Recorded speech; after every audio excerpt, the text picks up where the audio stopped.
Bienvenue dans ce nouvel épisode dans lequel nous allons parler d'un sujet que j'ai intitulé « Votre valeur n'est pas quantifiable ». Votre valeur, c'est-à-dire votre estime de soi, n'est pas déterminée par ce que la société définit comme norme ou comme une convention finalement, d'accord, ce qui est accepté de tous, ce qui amène tout le monde à s'accorder, à qualifier, à mesurer le degré d'importance ou la valeur finalement d'une personne.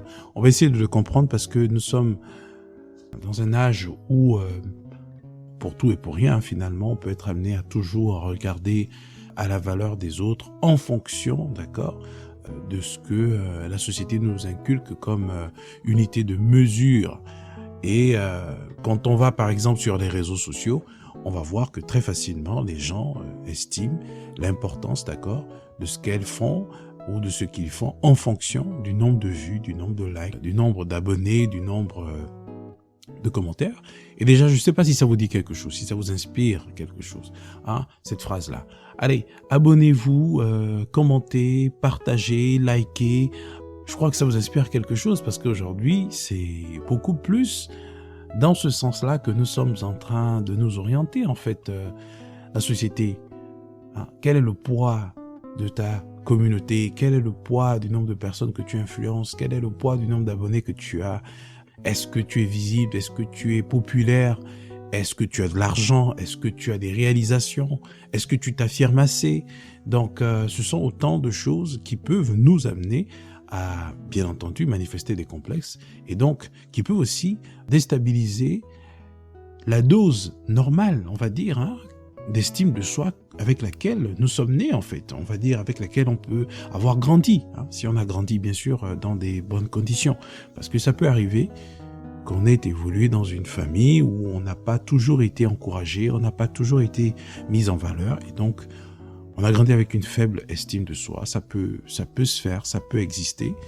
Tout comme on peut être dans une famille où on nous a toujours encouragé, les parents, les frères, les oncles, les tantes, nous ont toujours dit des bonnes paroles et peut-être, hein, si c'est votre cas, comme ça a été le mien, on a évolué aussi dans l'église et donc là, on a plus ou moins eu des paroles d'encouragement et qui émanent vraiment de l'amour de Dieu pour essayer un peu de réduire au silence tout ce que nous écoutons hors de ce cadre-là, d'accord, en dehors de ce cadre-là.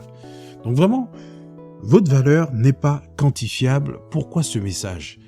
Je l'ai déjà abordé tout de suite, hein, c'est parce que la société nous impose des normes, parfois qui sont beaucoup plus lourdes, d'accord, ce sont des fardeaux que nous avons du mal à porter. C'est la raison pour laquelle nous devons nous tourner vers le Seigneur pour dire, Seigneur, regarde ce poids que j'ai. Et parfois, c'est des poids même que des fardeaux que nous imposons sans même avoir, on va dire, l'esprit critique, le discernement pour essayer d'évaluer un peu la nécessité de la chose, en fait, son importance ou son utilité dans notre vie, en fait. Hein, ces considérations-là. Pourquoi est-ce que je dois considérer ces normes-là que la société m'impose? Pourquoi je ne peux pas aller à contre-courant, par exemple? C'est vraiment un peu la difficulté à laquelle la jeunesse particulièrement est confrontée, parce que j'ai fait le terrain, hein, ça c'est une parenthèse, j'ai fait le terrain lorsque je réalisais des documentaires en lien avec le podcast, à cette allure podcast, j'ai essayé d'avoir en interview, j'ai même fait des micro-trottoirs, j'ai fait des interviews avec des personnes qui sont dans le domaine du numérique, et je me suis rendu compte que les jeunes deviennent parfois fous lorsqu'ils voient qu'ils n'ont pas assez de likes, de vues, de commentaires, par exemple dans leur compte TikTok, par exemple. Ça les rend très dépressifs, ils finissent par piquer des crises vraiment de folie, quasiment, hein, de dépression, parce que ça ne va pas. Et ça, c'est vraiment la tendance actuelle de la société, qui veut que chacun de nous se considère en fonction du nombre de ceci, de cela. Mais je ne pense pas que lorsqu'on marche avec cette façon de voir, d'accord, lorsqu'on évolue, lorsqu'on mène sa vie dans ce sens-là, que cela va nous conduire à l'expérimentation du bonheur auquel on aspire tous finalement. Parce que le bonheur n'est pas déterminé par le nombre de choses que vous possédez. Bien au contraire. C'est le rapport que vous avez à ces choses-là. Et c'est ce que les gens sont en train de perdre petit à petit. Donc on a compris un peu ce qui peut amener les gens à se sentir moins importants, ou moins importantes, moins utiles ou moins utiles par rapport aux autres. Et là, on est en train de comprendre vraiment l'importance de déconsidérer finalement ce dictat qui est finalement inspiré aussi du capitalisme, hein, parce que le capitalisme, c'est le chiffre, c'est la rentabilité, c'est la performance. Donc cette culture de performance-là qui est en train de s'imposer. Donc on comprend que c'est ça vraiment le fardeau qui est en train de nous être imposé finalement et auquel on doit faire face. Et pour faire face à cela, on doit revenir sur la définition du bonheur, ce qu'est le bonheur.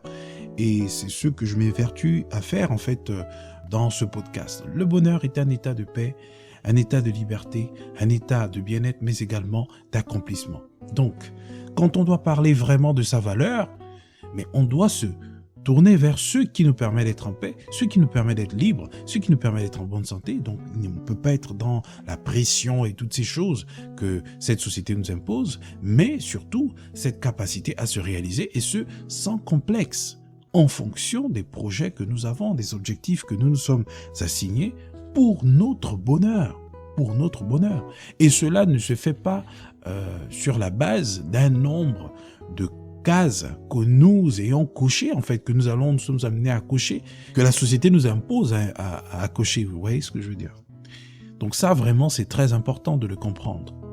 Nous ne devons pas vivre en fonction des autres, en fonction des normes de la société. Nous devons vivre en fonction de la volonté de Dieu, en fonction du bonheur, de ce qui nous permet d'être heureux sur cette terre. Et c'est ce qui va finalement nous permettre de sélectionner ce qui est utile, ce qui n'est pas, ce qui est bon, ce qui n'est pas, ce qui est agréable, ce qui ne l'est pas, ce qui est édifiant, ce qui ne l'est pas en fait. Ça va véritablement nous permettre, d'accord, de sécuriser notre bonheur. Ça va nous permettre de valoriser, d'accord, ce qui nous est utile et donc finalement de donner un sens à notre vie et donner une certaine valeur à notre vie qui, elle, n'est pas déterminée par une fois de plus le nombre des choses, mais c'est le rapport que vous avez aux choses, aux expériences, aux personnes, aux voyages, aux activités, aux projets, à la nature, à tout ce qui vous entoure finalement. Parce que c'est ça le vrai bonheur. La valeur de quelque chose, c'est le moment, c'est le temps que vous passez avec cette chose, c'est le rapport que vous avez avec cette chose. Vous pouvez avoir 1000 amis sur les réseaux sociaux et ne pas entretenir des rapports de qualité avec ces personnes-là, des conversations de qualité. Vous pouvez juste avoir véritablement un seul ami parmi toutes ces followers ou ces soi-disant amis. Parce que lorsque je regarde aujourd'hui même sur les réseaux sociaux, vous allez voir, il y a tellement d'influenceurs, il y a tellement d'activistes, il y a tellement de leaders sur les réseaux sociaux que lorsqu'ils interviennent, avec le nombre impressionnant parfois de followers qu'ils ont, et ils vont commencer parfois par cette phrase « Hey, salut la famille », mais réellement, vous êtes sûr que c'est votre famille? Qu'est-ce qui différencie ces personnes de votre véritable famille? De votre vraie famille, je dirais. Votre vraie famille, c'est celle qui a un lien direct avec vous, un contact physique réel avec vous. Même si c'est virtuel, si votre famille est dans un autre pays, vous avez un contact réel, vous échangez, vous parlez de sujets un peu plus en profondeur, vous n'êtes pas juste en surface, vous abordez vraiment la vie, vous avez des conversations de qualité. C'est ça qui marque la différence. Votre famille, c'est pas un groupe d'inconnus qui apprécient le contenu que vous postez sur la toile. Encore que là, c'est un contenu, en général, qui doit au moins vous mettre en avant, vous mettre en valeur. Donc, ce n'est pas à 100% qui vous êtes. Parce que c'est choisi, c'est sélectionné, c'est filtré. Or, votre famille sait exactement qui vous êtes. Elle connaît vos bons et vos mauvais côtés et elle vous accepte tel que vous êtes et c'est comme ça que vous évoluez avec elle. Et donc, vous avez un rapport vrai. Donc vous voyez un peu, votre valeur, elle est déterminée par cela. C'est le moment que vous passez avec les gens. Parfois, vous pouvez être en compagnie de personnes, vous passez de très bons moments, vous n'avez plus envie de vous séparer de ces personnes-là. C'est parce que vous avez passé un temps de qualité. C'est ça qui donne de la valeur. C'est pas le nombre de personnes. Parfois, vous êtes peu. Moi, je me souviens, lors d'un mariage, je m'étais retrouvé avec des amis, des membres de mon ONG GM Entrepreneurship, donc c'était aussi même justement mes collaborateurs, et on s'est retrouvé aussi avec un frère de la communauté, donc de l'église, qui était avec nous sur la même table, et on a passé un temps fou de rire, à éclater de rire, parce qu'on se partageait des vannes ici et là, mais c'était un moment extraordinaire. Je crois que je l'ai abordé une fois dans le podcast. D'ailleurs, c'était une période lors de, je crois, la semaine qui avait suivi le décès de mon père. Je l'ai abordé, que je m'étais marié ce jour-là, ce soir de mariage, sur cette table-là, autour des personnes dont j'ai parlé là tout à l'heure, que c'était extraordinaire. En fait, je me suis éclaté comme jamais, parce qu'on a passé un temps de qualité. Et c'est ça qui compte. Lorsque vous avez votre épouse, votre époux, vos enfants, le temps que vous passez ensemble, c'est pas le nombre. Vous pouvez avoir 1000 enfants, mais est-ce que vous accordez un temps de qualité à ces 1000 enfants-là? C'est pas le nombre qui compte. Est-ce que vous accordez un temps de qualité? Je voulais pas prendre cet exemple. Vous avez une seule femme, vous avez un seul mari, vous n'allez pas avoir, Mais pour les personnes qui ont plusieurs conquêtes ici à gauche et à droite, c'est pas ça. On sait que c'est pas le cas. Parce que c'est pas possible. Dieu vous a donné un cœur pour aimer une seule personne, en fait. Et là, je parle vraiment dans le sens sentimental. Parce que c'est l'ordre prévu par Dieu. Donc, vous pouvez aussi avoir des amis physiques. Des connaissances physiques. Mais c'est pas le nombre qui importe, c'est la qualité. C'est ça qui importe. Et les personnes qui grandissent sont des personnes qui ont quand je dis grandir, c'est vraiment grandir en maturité, en sagesse et en stature. Ce sont des personnes qui sont très sélectives dans les relations qu'elles établissent avec d'autres personnes. Pourquoi? Parce que elles veulent veiller sur leur état de bonheur. Parce qu'avoir plusieurs personnes dans son cercle rapproché, c'est avoir plusieurs occasions de frustration, parce que les hommes sont ceux qu'ils sont, ils sont imprévisibles, et donc on est toujours amené à expérimenter des situations tout à fait inédites, et ce, dans le bon tout comme dans le mauvais sens. Et donc, à un moment donné, on ne peut pas laisser n'importe qui entrer dans notre cercle rapproché, parce qu'on veut veiller à ce que notre état de bonheur soit intact. Pour cela, on va être très sélectif. Mais cela n'empêche pas de passer du temps de qualité avec des gens. C'est ça. Prendre un temps aussi pour soi-même, s'éduquer, pour travailler pour son développement personnel. Donc, à développer ses compétences, ses connaissances, ses expériences. Et les expériences, ça peut se faire avec des gens, tout comme ça peut se faire lors des voyages, la méditation, etc. Ce sont autant de choses qui donnent de la valeur à votre personnalité. Ce n'est pas le nombre de choses, c'est la qualité. C'est aussi la diversité. Voilà pourquoi je les ai cités de la sorte. C'est essayer de faire de nouvelles choses, explorer de nouvelles choses. Je crois que j'ai abordé un épisode aussi sur l'importance d'explorer de nouvelles choses. Ce sont autant de choses qui concourent au développement de notre état de bonheur. Ça, c'est très important. Donc vraiment, si un jour vous vous sentez inutile,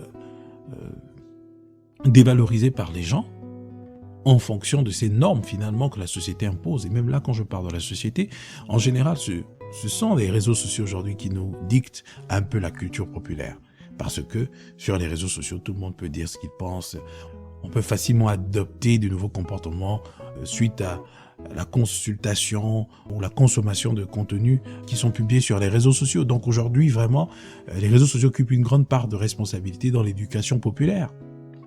Donc c'est la raison pour laquelle ce qui est dicté là-bas ne doit pas forcément être un argument d'autorité pour nous définir ce que nous devons faire ou ce que nous ne devons pas faire. Non, ce n'est pas parce que tout le monde le fait que c'est forcément juste, c'est forcément approuvé de Dieu.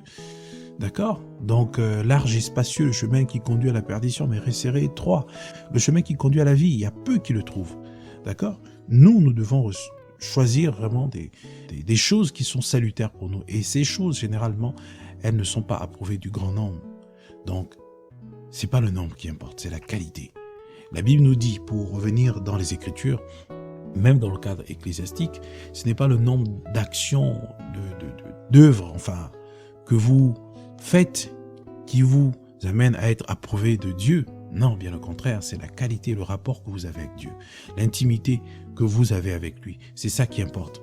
Parce que dans Matthieu 7, à partir du verset 20 à 21, la Bible nous dit que plusieurs diront, Seigneur, n'avons-nous pas fait des miracles? N'avons-nous pas chassé des démons en ton nom? N'avons-nous pas évangélisé? La Bible dit que retirez-vous de moi. C'est Dieu qui parle, car je ne vous connais pas, vous qui commettiez l'iniquité. Donc vous pensiez être avec Dieu, mais vous n'étiez pas avec lui, parce que vous vous basiez sur la grâce. Or, la grâce est trompeuse. Donc on doit être dans l'amour. On doit être vraiment dans le rapport, la qualité de temps, la qualité d'échange, la qualité de conversation que nous avons avec les gens, et non pas dans les considérations de type nombre. Même le temps, pour accorder du temps aux gens, c'est très difficile aujourd'hui. Lorsqu'on parle, on s'adresse à nous, on veut véritablement écourter la conversation parce qu'on veut passer à autre chose. Parce qu'on est très influencé par la culture du capitalisme qui aujourd'hui est beaucoup plus axée sur la rentabilité, la performance, le nombre, le chiffre. Et ça, c'est vraiment un grand obstacle à l'expérimentation du bonheur que nous voulons tous finalement. Donc voilà un peu, mesdames et messieurs, un élément qui peut vous aider à ne pas développer des complexes, à être qui vous êtes dans le Seigneur, à être qui vous êtes selon le plan que Dieu a prévu pour vous. Et voilà, c'est ce qui va véritablement vous permettre d'aborder la vie autrement, sur de nouvelles bases. Ça vous permet vraiment d'être sage. Que Dieu vous bénisse.